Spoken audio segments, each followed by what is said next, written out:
வணக்கம்ப்பா. இன்னைக்கு நம்ம ஜனனி ஹோம்மேட் சேனலில் ரவையை வச்சு அல்வா எப்படி செய்கிறதுன்னு பார்க்க போகிறோம். அதுக்கு தேவையானது வந்து ரவை எந்த கப்பில் உங்களுக்கு தேவையோ அதில் எடுத்துக்கிறோங்க. நான் 1 கப்பு ரவை எடுத்திருக்கேன். அதுக்கு 1.25 கப்பு சர்க்கரை, கொஞ்சமாக நெய்யும் தேங்காய் நெய்யும் கலந்து வச்சுருக்கேன். ஏன்னா நெய் சில நேரம் இருக்காது, அதனால தேங்காய் எண்ணெய் வேணால் சேர்த்துக்கிறோங்க. தேவையான முந்திரி, அதுக்கு வந்து ரவையை ஊற வைக்கணும். அதுக்கு முன்னாடி அதுக்காக 2 கப்பு பால் ரவையில் ஊற்றி ஒரு 10 நிமிஷம் ஊற வச்சுட்ருங்க.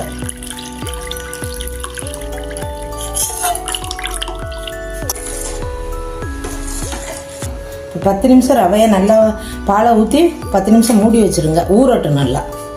பாத்திரத்தை வச்சு இப்போ இருக்கிற நெய்யில் கொஞ்சமாக ஊற்றி நெய்யில் முந்திரியை வறுத்து எடுத்துக்கிறோம். முதல்ல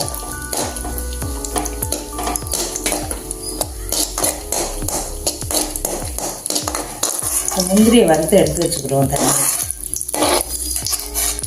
தனியாக எடுத்துக்கிட்டு இப்போ இந்த இருக்கிற சர்க்கரை 1.25 கப்பு, 1 கப்புக்கு 1.25 எடுத்துருக்கோம்ல, அதை இதில் போட்டு நல்லா கேரமல் பண்ணணும்.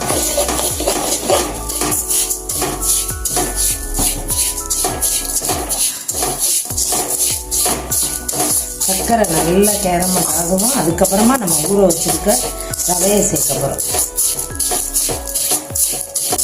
ரவை சேனல் புதுசாக ஆரம்பிச்சிருக்கான். எனக்கு தெரிஞ்சதை எளிமையான முறையில் உங்களுக்கு சொல்லித்தரேன். எதுவும் குறைகள் இருந்தால் கமெண்டில் சொல்லுங்கள்.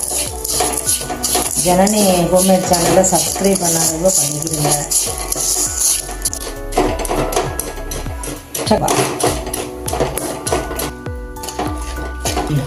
இப்போ நல்லா சர்க்கரை கரைஞ்சி கேரமல் ஆயிடுச்சுப்பா. இப்போ வந்து நம்ம ஊற வச்சுருக்கோம்ல பாலில் ரவை,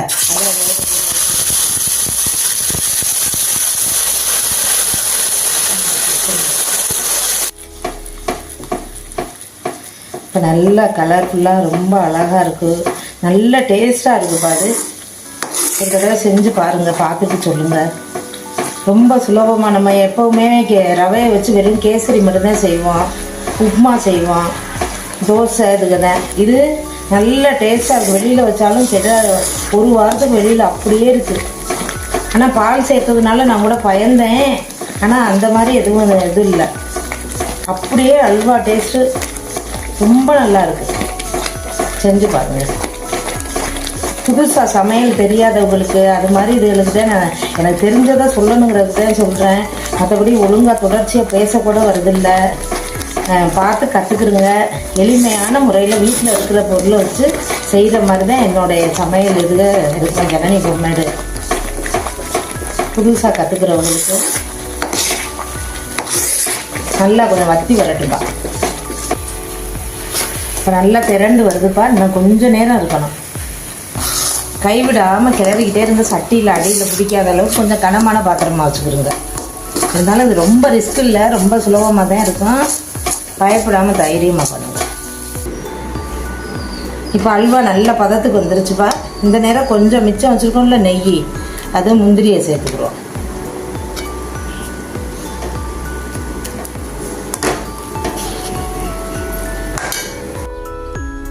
இப்போ ரொம்ப சுவையான ஈஸியான ரவை அல்வா ரெடிப்பா. நம்ம ஜனனி ஹோம்மேட் சேனலை சப்ஸ்கிரைப் பண்ணாதவங்க சப்ஸ்கிரைப் பண்ணிக்கிறங்க. சாப்பிட்டு பார்த்துட்டு சொல்லுங்கள். ரொம்ப நன்றி.